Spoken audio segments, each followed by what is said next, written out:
Hey, this is Karen, Coach's Corner Chats, and on the episode today, I have Jojo Juarez. Jojo, where are you at, and what are you up to? First off, thanks for having me. I am in Tyler, Texas. I am in the heart of deep East Texas.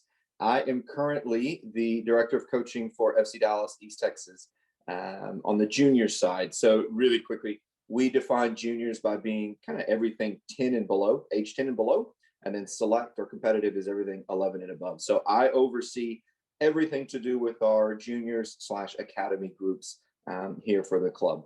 And that's kind of my day-to-day role with them, not including everything we do kind of on an outreach basis as well, which is pretty much all kind of my jurisdiction as well. So camps, clinics, programs, coaching, education, stuff like that as well. So we pretty much encompass almost the entire East Texas area. So we've got teams and we've got programs in maybe 30 different cities players from about 30, 40 different cities in the East Texas area. It kind of located in these little pockets geographically all over East Texas. And we're obviously mainly centered in Tyler. So, but we've got small affiliate branches all across East Texas as well.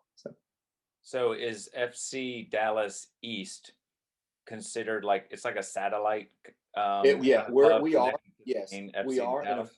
yes, we are an official affiliate of FC Dallas Youth over in Frisco. So we are about depending on how fast probably you drive, probably about 2 hours from the main club up there in Frisco.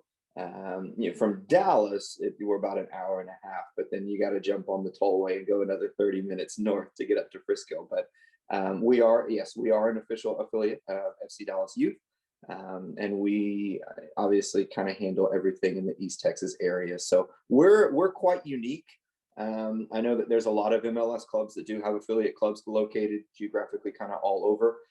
We're unique in the sense that we are geographically very, very close relatively to the main club. So our day-to-day with the main club is a lot more intimate than probably most satellite or affiliate clubs for other clubs. So, we do have players that go on a pretty consistent basis, on a weekly basis, that go up for training or trials and things of that sort. We have a pretty consistent relationship as far as coaching education goes. So we're constantly sending up coaches to the main club to observe or to be observed potentially. So that relationship is a little bit unlike kind of maybe a stereotypical affiliate relationship with some others, just geographically speaking, because we are close enough. We do have kids, we do have coaches that are, consistently traveling to and from with whatever business they may have. Like I said, whether it's girls or boys going up to train or boys and girls being dual rostered and vice versa. So that part is a little bit unique.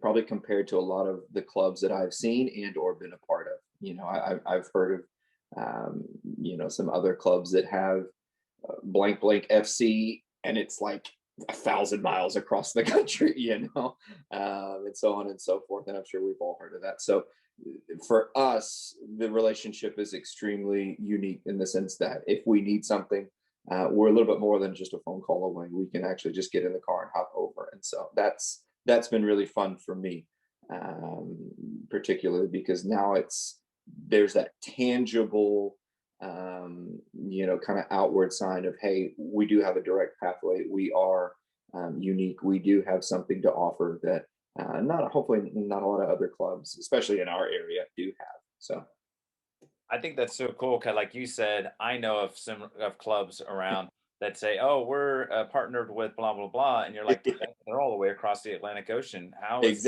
exactly. that work?" Yeah. But the fact that your players can like, here, you're going to get to go experience some of the training with the next level of, and maybe possibly if you're good Right. enough to play. And then I thought was cool. You even said for the coaching side. So for you, even as a director, you're getting Yes. constant kind of feedback on, what can I do with East to help you guys in Frisco and vice versa. And I Right. think that's really cool that there's a Right. kind of a give and take. The interchanging of ideas, the interchanging of kind of programming, kind of the big 30,000 feet in the air views of things is especially valuable from my standpoint, because I can see what works and what doesn't work in their market, how I can tailor it to hopefully work in my market. And or there have been things that we do here that they quite enjoy, and they've kind of, man, I wonder how we could either scale it up or down to work there. And so, like you said, it's a little bit more tangible for us, just because we are such close proximity. And for the players, especially kind of those players that are, air quote, kind of ready for the next step, or whatever that means. It is just, as simple as hopping in the car and driving kind of that hour and a half, 2 hours, depending on who, what, when, and where. And so, like I said, having that kind of carrot at the end that to kind of dangle in front of those players is really, really important, because that helps us not only legitimize what we're doing, but it helps bode well to the community that we are a legitimate professional club. We do have the infrastructure and the programming to develop, whether you're a DA player or whether you just want to, have another positive experience. We have every tool, and we can pretty much, service anybody in between that realm. Like I said, whether they want to go off and play in the MLS, or whether they just want to do really well on Saturday and have a really, awesome time doing it. So that part's been really, really special. So. And how did it come about that you became the director of the East branch of this? Sure. So oddly enough, I was actually working for another MLS club before. I was with the Houston Dynamo in Houston, and my family and I were relocating back to the East Texas area. I'm actually from East Texas, very, very, very small town of Henderson. And when I was coming back, the youth club that I worked for prior to leaving, had actually been, I guess, absorbed by FC Dallas. And so a lot of the same people that were involved, a lot of the same administration, some of the same coaches were still involved. And so it was actually a really, really easy deal. When I knew I was relocating from Houston to East Texas, I just kind of called some people up and said, "Hey guys, I'm coming back. Is there anything I can do to help? I just want to help." And so by help, I think it was, okay, good, we can dump all this on him. I got a sucker in line right here, people. Yeah. So it was actually a really, really easy fit, because they had a need for someone to kind of take in and kind of revamp everything. And I had what I thought was a really good chunk of experience and knowledge and a willingness to help. So it was actually a really kind of perfect marriage of the right person with the right needs at the right time to come back. And so it was pretty seamless, actually. Yeah, and it was kind of a no-brainer for me, especially kind of keeping in that whole, being with the Dynamo and another MLS club in a huge market like Houston. I liked that feel. I liked that impact. I liked that.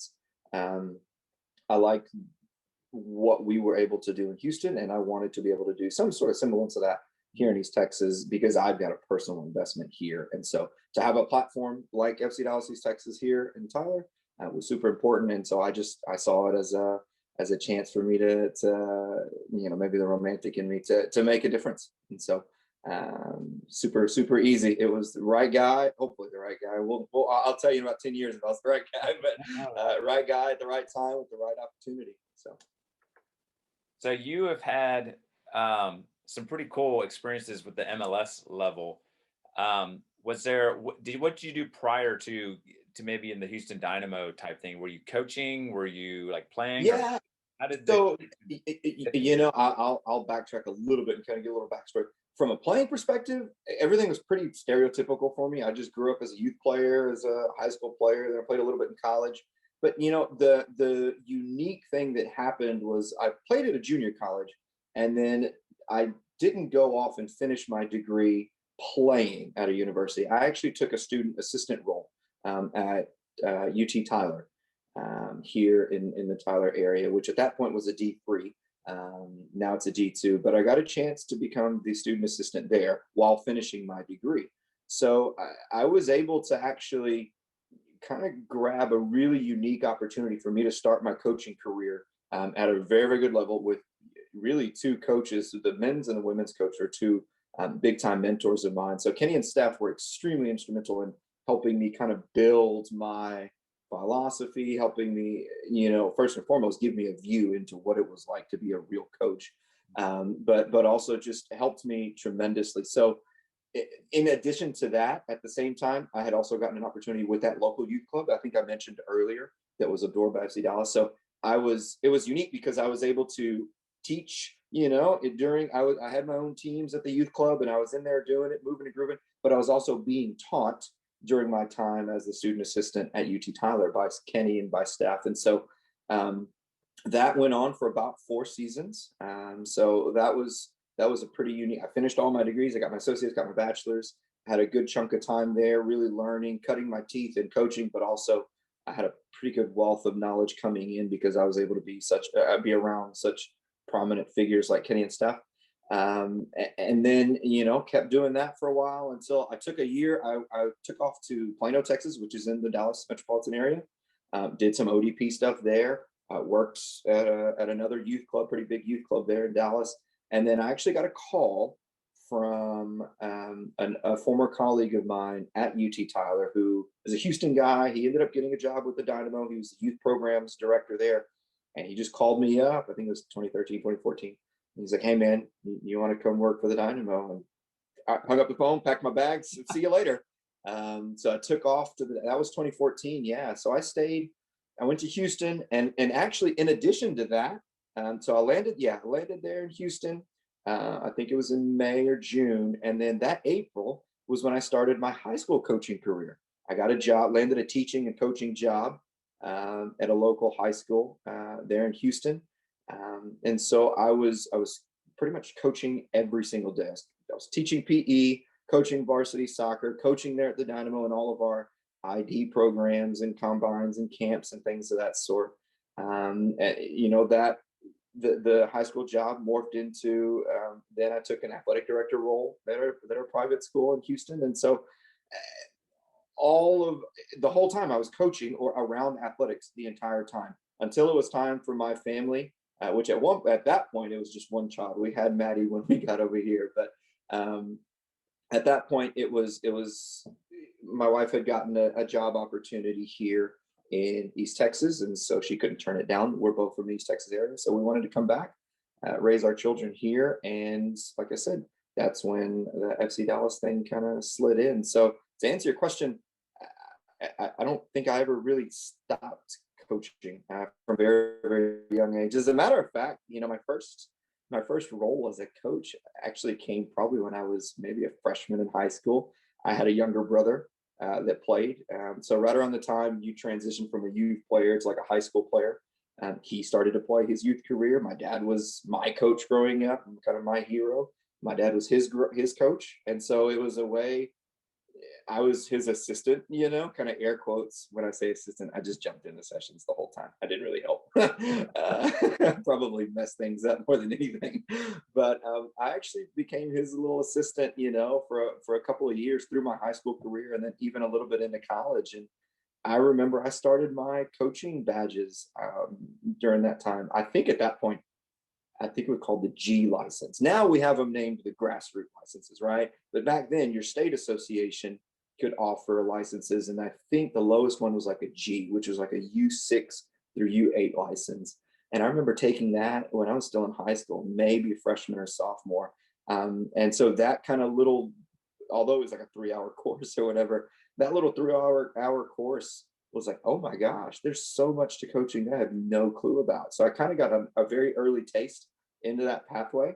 And like I said, at the same time, I got to see my dad kind of move and groove, and I saw what it was like to impact kids and impact communities like my dad did. And I wanted to do it. And so, through early on in my playing career, in high school, I was still coaching. Even when I went off to go to TJC to go play, I was still coaching in all of our camps and stuff. That's how I got connected to that youth club, Azuri. And they thought, I guess pretty highly of me. They handed me some teams, some pretty high profile teams at that point. And I just ran with it. I ended up getting my D license during the time. I got my C license all during the time. And so I just ran with it, man, at a very, very young age. And I've always been around the games. Even when I was in administration, even when I became the athletic director there at the school in Houston, I was still around sports every single day, or still around physical education. It even morphed into my graduate work is in coaching education and athlete development there at Xavier. And so I made a conscious decision to follow a passion of mine, and I'm a lifer, and I hope that I get to continue to do this every single day the rest of my life, because number one, I don't really know anything else other than that. But number two, I enjoy it. It is a passion. So I've been coaching since as long as I can remember. How good that was or at what levels, that's neither here nor there, I guess. But I've been around this game for quite some time, and I do love it. I do enjoy it. I hope I continue to learn. I hope I continue to bring some good things to the table, kind of wherever I fall. So I was gonna say that you ended up saying it at the end there, but I was like, man, this guy has tried all kinds of different things, and the word passion kept popping up in my head. Like he just loves the game, and I don't really care at that point as you're learning and figuring out where you wanted to be. Like I don't know if I'm coaching youth or high yeah. school, athletic director, I'm taking a course. The other thing that I think was really cool during that was you referenced, I think it was Kenny and Stephanie Uh-huh. or Steph, Yep. as mentors. What kind of impact? Because it sounds like to even mention them in that kind of liking, like just almost like on a friend type thing. How big of an impact did they make on you in terms of where you're at now? Yeah, well, number one, first and foremost, they're not the only ones. There's been a couple other influential people, but them two especially, they they were instrumental in I think they allowed themselves to be vulnerable in that they let somebody kind of from the outside who really, I don't think I was credentialed enough to even get a sniff at what I was able to do. Mhm. And they were vulnerable enough or empathetic enough to say, hey, you know what, let's kind of bring this guy on and allow him a full-fledged glimpse into what it's like at the university level. So I'm extremely grateful to them because they really opened their doors. I remember at the beginning, Kenny especially, he was very, very closed off as far as allowing us to really put our hands and stamp on things at the beginning. And that was kind of year one. But over time, he allowed us more and more flexibility, allowed us more and more trust to be able to kind of implement what we wanted, kind of our visions and our stamps on things. And so I really hold that in high regard because again, to allow somebody to come in kind of from the outside and allow yourself to be vulnerable and things that sort is a really, really hard thing to do. It would have been extremely easy for him to say, all right, hey, this is my way, this is how we're going to do it, you're going to do it my way, and not give me any sort of freedom or flexibility and allow me to grow. It's one of those deals. You can't tangibly give somebody trust, you just give them opportunities to be trustworthy.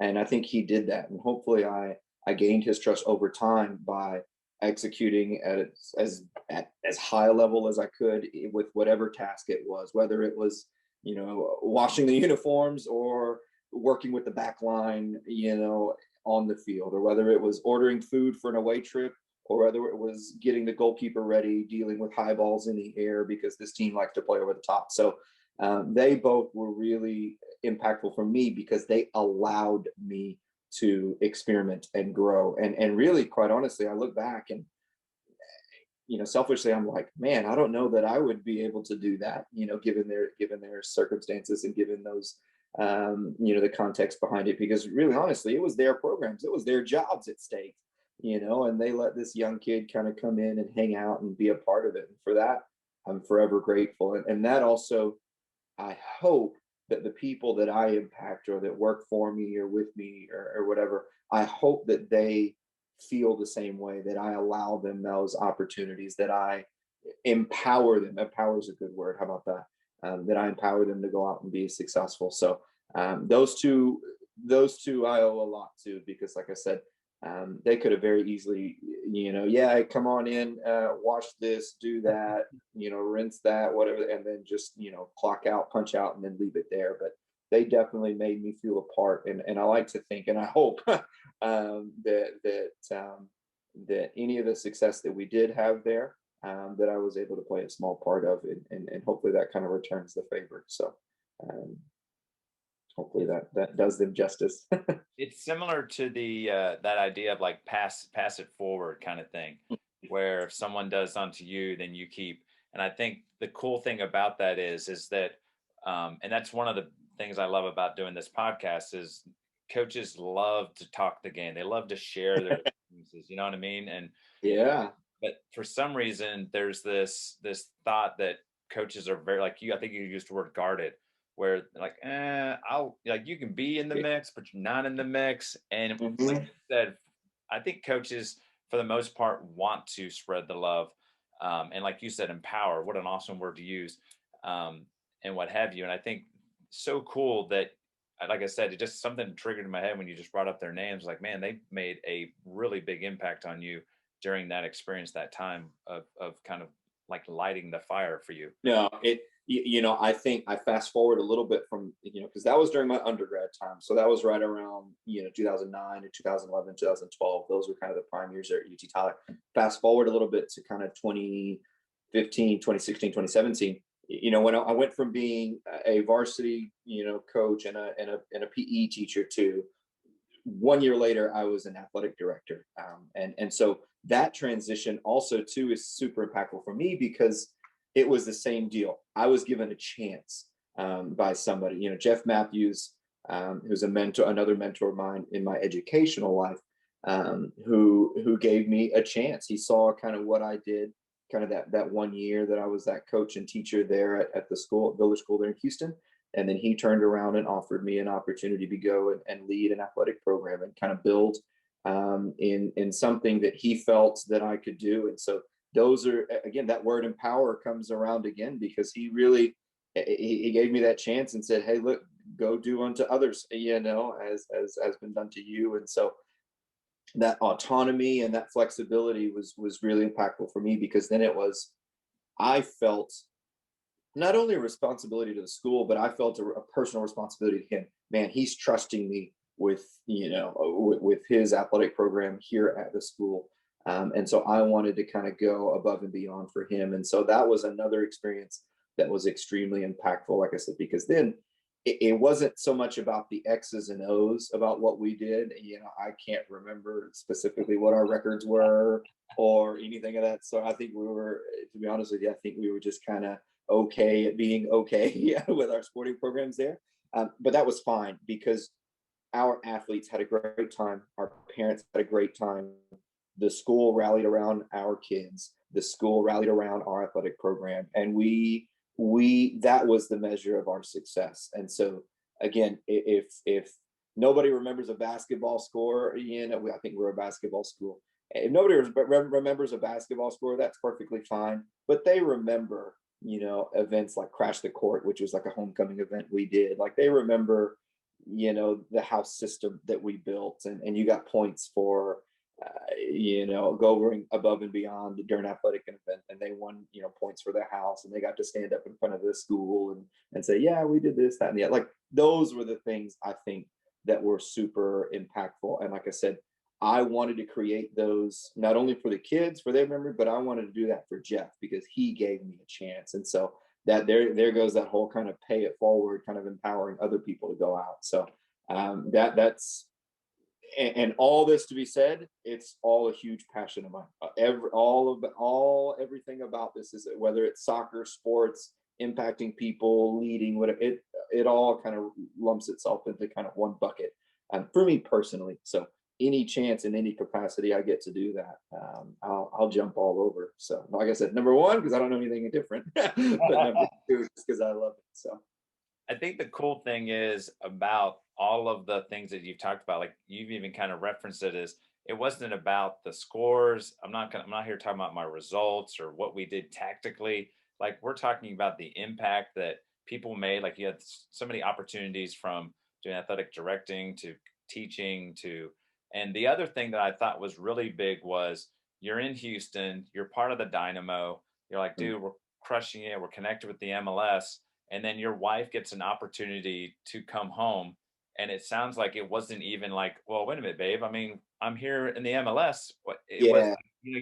you're grounded enough to know, like, you're part of this too. Your wife is part of the whole mix as well in the equation, her happiness and her and what have you. And like, you knew, I want to find a way to be make an impact wherever it is I end up, because you've done it throughout your whole time growing up.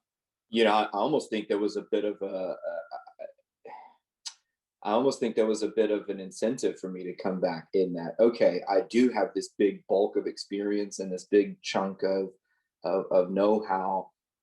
It was almost like a calling, like, you need to bring that back home type deal. It's kind of time for you to come back and bring that back here. And so that may be a little bit romantic of me, but yeah, it was a no-brainer, because I knew that I was prepared to come home to, number one, raise my kids here. Well, kid at that point. I didn't realize we're having a second one until a little bit later. But number one, I wanted to raise my child in this area. I value everything about this area. I value the family feel. I value the community feeling about East Texas. But number two, it was easy, because I knew that I could, or I trusted myself enough to say, you know what, I can replicate this. It may not be on the same scale, and it may not be in the same markets, or necessarily with a badge behind it, but I can replicate those feelings. I can replicate that pride, that empowerment. I can replicate those things kind of wherever I go. So yeah, it was definitely tough, leaving Houston. It was a ton of fun. It was a fun place to be. I had a lot of firsts there. I had my firstborn son there. I won my first state championship as a high school coach there. The very first MLS club I worked for was there. So I had a lot of these firsts there. I met Kelly there. And but at the same time, it was also very much, I was at peace with leaving it all there, because I knew I could replicate it, or I was quietly confident enough to say, you know what, I need to take this back home, because and again, there's that word romantic. I wanted to hopefully be the catalyst for the future people like me who just love this and need a vehicle to go out and do it. And so that's why it's important for me doing what I do now, with the club, to, I mean, yes, forming the teams and forming the player pools and stuff like that to feed into the club is great.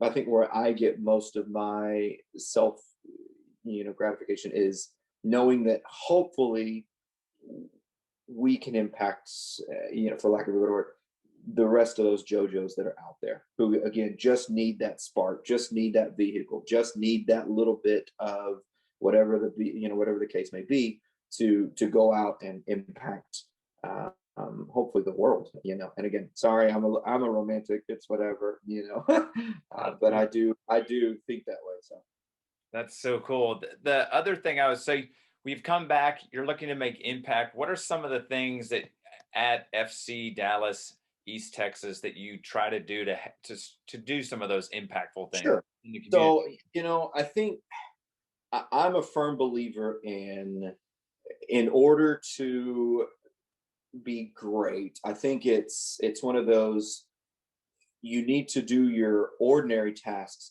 extraordinarily well. And I think that's the measure of greatness or that's how I define it. So starting off right from the get-go, when I got here, my only task was formation and creation of teams in the academy level or the juniors level, to then hopefully sustain themselves into our select program, right? So that's the easy part.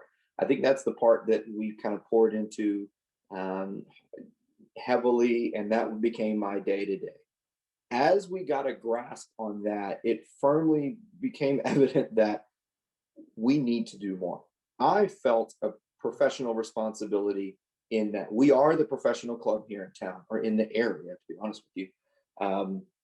We have to do more. We do, you're fortunate in the area, we do have a large number of recreational programs. So that are all run by either the municipality in each town, or maybe like a YMCA, or maybe a church organization, right? So East Texas is really littered with a lot of those, but they're also very disconnected and not very conjoined, and not as, I don't think have necessarily the infrastructure to really put forth a product to retain as much as we all want, right? So I think from a big picture, we want kids playing from age 5 and they go all the way up to U16, and then they go play high school for their community or their high school, and they have a great time.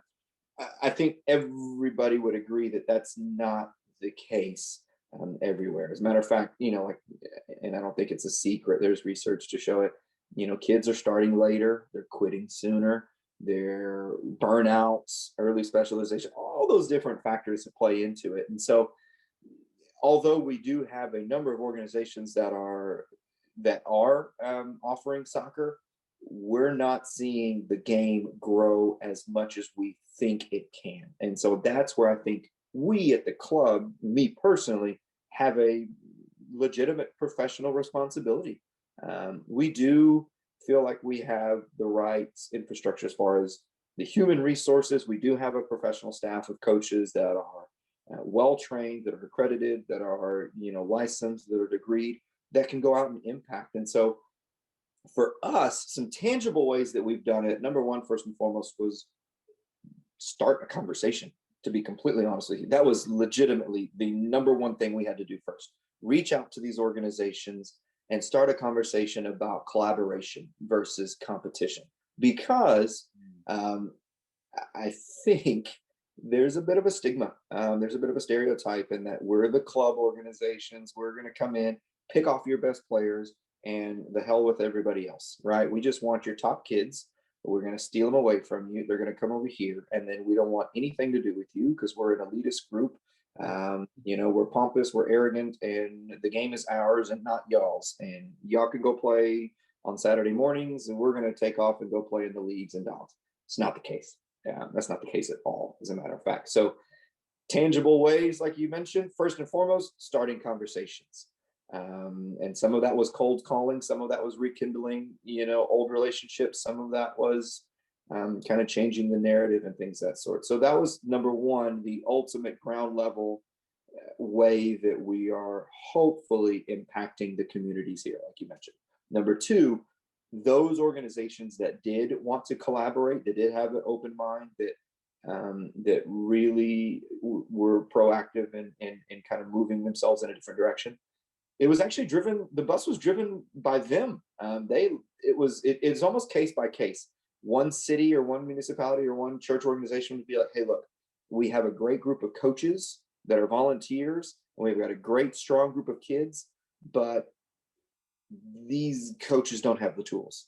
They're dads, they're baseball players, they're football players. Again, you're in Texas, you're in football, you're in football heaven down here, or you're in baseball heaven down here. So soccer really takes a backseat. We're just now getting to the crop of parents like myself that played growing up, right? Because 30 years ago, 40 years ago, those parents then, they were all playing baseball, they were all playing Pop Warner football, right? So again, we were getting to these organizations that, hey, we've got a great group of volunteer parents and we got a great group of kids. We just need to impact those parents, or sorry, those volunteer coaches, give them the tools so that they can go out and impact the kids and hopefully give them a good enough experience where they want to come back, right? Which is their ultimate goal: recruitment of new players and retaining them to stay in their organization. So perfect. All we do for them is we do coaching clinics for them. We go out and we say, hey guys, here's a coaching clinic, here's a couple of tips, here's, they don't necessarily get a degree or a license for it, but that's just ways that we can exponentially grow our impact. Instead of going out there and helping one team of 12 kids, we can go do a coaching course with 12 coaches who then go back to their teams, and now we've exponentially grown that impact, right? So matter of fact, I just did that 2 or 3 weeks ago with one of our partners. Just a straight up coaching clinic, 2 hours, a little bit in the classroom, and then straight outside, because everybody doesn't want to watch the slides. Everybody wants to go see the new drills, right? A little frustrating, but that organization had an immediate need, and we didn't impose ourselves. We let them drive the bus. What do you need from us? Perfect, we can do that. Boom, go. Then on the flip side, we have organizations that say, hey, we do have a lot of great volunteer coaches, for whatever reason, we've got, they maybe former players or whatever the case may be, but we have trouble with, player retainment and recruitment, because, maybe they're not playing enough or they're not getting enough games, right? Okay, so then let's create some in-house kind of intramural type field tournaments or 3v3s and stuff like that, something to help the players. So with the other organization, it was very, right? With this one, it's very player driven. Or let's create training programs, right, for those players to feel like they're continuing to develop and things of that sort. And then again, there's even programs that, hey, look, we've got the players, we've got the coaches, we need help on our board. We don't have a strategic vision and mission and stuff like that. Okay, well, we can be kind of that consultant arm for you guys. Here's kind of a 1, 3, 5-year plan for you guys, as far as from things ranging from field design and layout to strategic partnerships in the community. So really kind of anything and everything in between we've kind of accomplished, to be completely honest with you. And it was all driven, and I think the key was it was driven by the organizations, not really us. I never wanted it to feel as if we were trying to impose our will, or we were trying to come in and revamp and reorganize in our vision. It was really, how can we collaborate instead of come in and kind of coerce you into doing whatever. So, like I said, we've had coaching clinics, we've had player development programs, we've had camps, and we've even sat in on board meetings at the board level, as far as, hey, have you guys considered, your leasing agreement with the city going this far instead of that far? Have you considered about buying different, plots of land? So again, everything from camps, clinics, coaching, all the way up to kind of strategic leadership. We have tried to impact, like I said, not so much on a formal basis, as far as we have these, we don't necessarily have a brochure where you can come in and buy X package or Y package. It's really down to kind of agreements and conversations as far as what they need to drive that bus wherever it is they want to go. And then honestly too, there's been some organizations that don't want to be helped at all, and that's perfectly fine as well. So I think my job is to make the club accessible and available, and if and when somebody does want our services, that we're able to collaborate in whatever it is that they need. Anything outside of that is all gravy. I think the main stigma for us is, they're just coming in so that they can kind of weasel their way in and steal the players. Two things with that. Number one, it's just not possible logistically, a lot of these areas that we work with. And number two, it's just a bad business model at that point. I think that's exactly what we're trying not to do. We're hopefully giving them the tools to, hey, here's that word again, to empower themselves to create that within their communities. Very, very few and far between do we actually really get a tangible player that, a diamond in the rough that actually comes out and is able to make the drive to Tyler, on a consistent basis and make an impact, for whatever reason. It's not to say that those players aren't out there. It's just too few and far between. But if we can go to a city or whatnot and impact those 200 players, and those 200 players all continue to play soccer, and they associate FC Dallas with their positive soccer experience, then we've won. And so did that association, so did we, and so did the game in general. So to answer your question, like I said, tangible things that we've done, like I said, number one, first and foremost, engage in conversation, open up dialogue. And then number two, really let the organizations dictate what they need. And we right now consistently work with about 5 organizations, and our impact within those organizations really differs between one and the other. And some of them are more in depth, some of them are more superficial. It really depends on them. And so things like training programs, coaching education programs, camps, clinics, invitations, IDs, things of that sort are all kind of within that scope of us impacting them. So, and then on the flip side to all of that, we're in such a rural area in East Texas, connecting the game in general, but connecting the brand. There's a lot of people who don't know what FC Dallas is, or who we are, or who the main club is. They'll honestly probably never, either they've never seen FC Dallas, they probably never will see FC Dallas, because of TV rights, but that's a whole nother conversation. But we have to connect the brand and the game in general, regardless of what badge I have on. I think it's our responsibility to connect the game to these areas. So that's also super important. And that's kind of one of those 30,000 feet in the air type romantic views. But at the end of the day, if nothing else, hopefully we've connected to the game to those communities, and they've got a positive outlook on the game because of something we did. So a couple of things that really resonated with me was one, the conversation piece of we're not just coming in like you said with a brochure that says here, let's cookie cutter and let's Mhm. just put it all in. This is going to fix everything. Um, the other thing was I love that your focus as with FC Dallas East Texas is more on we're support and we're problem solvers. Like we're going to be here to help you. If it's infrastructure, if it's coaching or whatever. I think Right. that's so cool because, like you said, and I think everybody runs into that issue of the rec side versus like the travel clubs Hmm. Yeah. side, and Yeah. how do those work both together? And I think the cool thing is instead of keeping it separate, you're reaching across and saying, look, we'll come and help you. And I think the other thing that you realize from your experiences from those that have made impact on you is um, your actions and how you go about doing things speaks so much more than words. So kind of like you talked even earlier about people with this, like, well, we're a partnership with so and so who's 1,000 miles away. Well, that's cool, but how does that impact me here where my feet are at? And whereas Right. you can physically go, look, man, I know exactly, like, I'm from this area. I love this area. I've lived here. I know the struggles. I know some of the things that you're dealing with.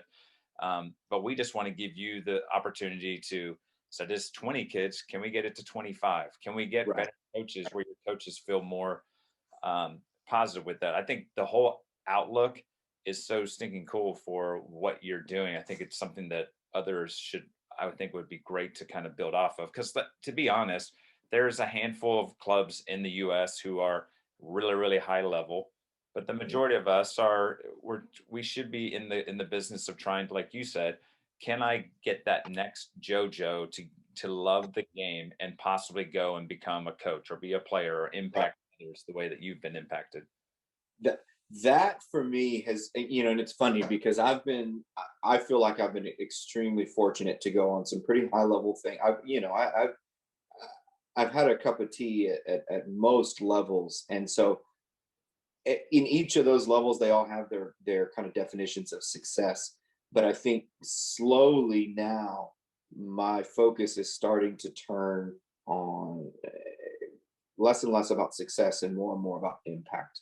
I can't promise you that 10 years ago I wasn't just obsessed about what ring can I win next or what tournament can we win at the weekend or whatever. And I was that way. I absolutely was that way. And I'll be honest with you, I still am. Don't get me wrong. I absolutely love to compete. I love the thrill of it and the journey. Probably more often than not is the trophy. But I think the more and more I go about my career now, it's becoming more and more about impact and how can I set up more people to succeed long after I'm gone. And so it's a little bit of a struggle for me at sometimes. It does kind of eat away at me every time that I'm kind of not in the mix of things, or I'm not necessarily on the sideline full time a whole lot anymore. But the overwhelming sensation of knowing that I had impacts and positive impacts on people and players and organizations is far becoming something that I value way more than any ring or medal or anything else, like I said. So although those things were important in the past, those things have helped shaped me. Those winning trophies and losing and all, they've all helped shape me to where I am. So I'm thankful for those. I think there's a place for those. I think there's absolutely some huge value in those. And I'll be honest with you, I think a lot of my successes in my previous years of my career have helped me open doors to be able to do the things that I'm doing now. So there's definitely value in those things. I just think now my whole mindset is shifting on, you know, what really is a win, for me. And right now, in my chapter in my life, where I'm at geographically, where my feet are, like you mentioned, my definition of winning is definitely changing. And that's not to say that I won't step back into those kind of air quote competitive arenas. I do have some high aspirations to do some more things. I don't think I'm done in the game at all as far as like being on the sideline and reaching for the next trophy or ring or whatever. But I just think, given the platform that I've given now, I want to try to make as much impact as possible, knowing that I have the ability and the experience and hopefully the foresight to be able to carry it out. So it's rewarding. It's tough sometimes. Don't get me wrong. I do envy all of the guys that are out there moving and grooving 100% of the time. I miss it a lot. I'm a competitor at heart, but I just think, knowing what I know now, I'd be doing myself, and I like to think I'd be doing the community and the game a disservice, sorry, if I didn't put forth as much effort as I do into our outreach programs, especially here in a place that means so much to me. So you mentioned kind of that burning passion to compete and whatever. Is there a kind of master plan or an idea of where does JoJo want to get to the first team of MLS and be working at that level, or are you happy in like a support role, or what do you kind of foresee maybe? I think a lot of it is going to be driven by my family dynamics. I've got two young kids. I got a 5-year-old and I got a 3-year-old. So they play a lot in my decisions, not only day to day, but kind of long term as well. And so to answer your question, yes, I'd love to be a first team coach in the MLS or maybe even somewhere in Europe. I'd love to be on a national team staff one day. I grew up adoring the Kobe Jones and the Jeff Agus and the Eddie Pope and the young, blonde Landon Donovan and DeMarcus Beasley and those guys, Eddie Wolf and Josh Wolf and those dudes. I remember one of my favorite soccer memories of all time is waking up at like 3 a.m. to watch U.S. Mexico 2002 World Cup with my uncle there in Houston, as a matter of fact. I remember watching those guys. It's like, man, and seeing the old school crest. I'll be honest with you, I don't really like the new crest for the Federation. I like the old one better. That's just, I got the old one hanging in my garage. And so I think from then on, I was hooked. I was like, oh my gosh, I either want to play for them or coach for them or do something, And so I think now, realizing the path that I've been on, I want to continue to try. I would absolutely love to work for the Federation at some point in time. I had kind of my chance last year. I was going to go and get my grassroots instructor license. However, COVID hit. Actually, right around this time last year, I was preparing to do that. I think I bought tickets to get over to Kansas City, and I'd already started my pre-course assignments and all that stuff, and then the country shut down. So that was really, really fulfilling for me. That sense of pride, knowing that, oh wow, this is a chance for me to kind of get my foot in the door with something that I aspired to since I was very young. So the national team setup in some way, shape, form, fashion is definitely on my radar. I would love to get back into the MLS because I was a lifelong fan of the MLS. I remember the Dallas Burn. Matter of fact, I knew some of the players. I still know some of the players from the Dallas Burn that are in the Metroplex that I still talk to. So, and then my connections with the Dynamo. I would love to get back into the MLS. I don't know whether it's on the first team setup or maybe even the academy, but somewhere in and around that realm would be awesome. Same thing. I love the college game. I love the aspect of being able to impact guys that were, kind of old enough to be able to reason and make their own decisions, but still young enough to be impressionable. And you could really set them up for life, like I was. And that's where kind of like, Stephanie and Kenny came in, especially, Coach Clements at TJC. He was really, really impactful for me as a player. And so that realm is extremely enticing to me to be able to get back to the college game. And then again, I like the school setting. I spent 3-4 years as a varsity coach and teaching in the high school. And then obviously in athletic administration in school settings. So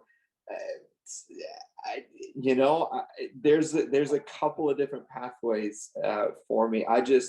I'll say this: I just want to be able to continue to be around the game and have an impact. Where that is, how I get there, what level, I'll leave that to the people that make way more money than me to decide. But I want to be able to impact people, impact organizations, impact the game, and then hopefully, if my winnings continue to be just having that impact and seeing kids smile, great.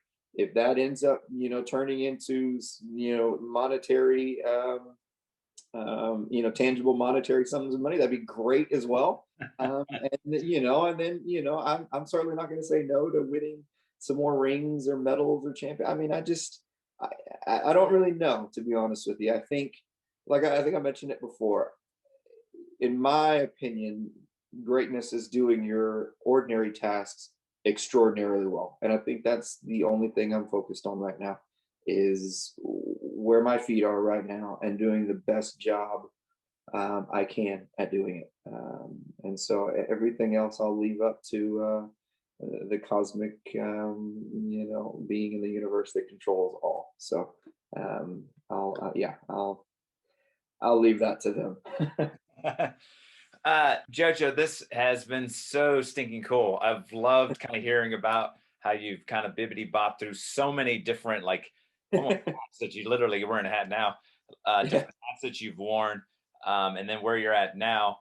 If people want to connect with you and maybe catch up on, what's going on at FC Dallas, East Texas, or have some questions about athletic director or high school coaching or any of that information, or just Texas and Texas soccer in general, what's a great way to get in touch with you?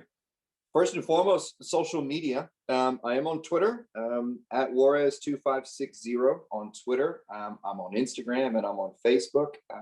They can absolutely reach out to me there.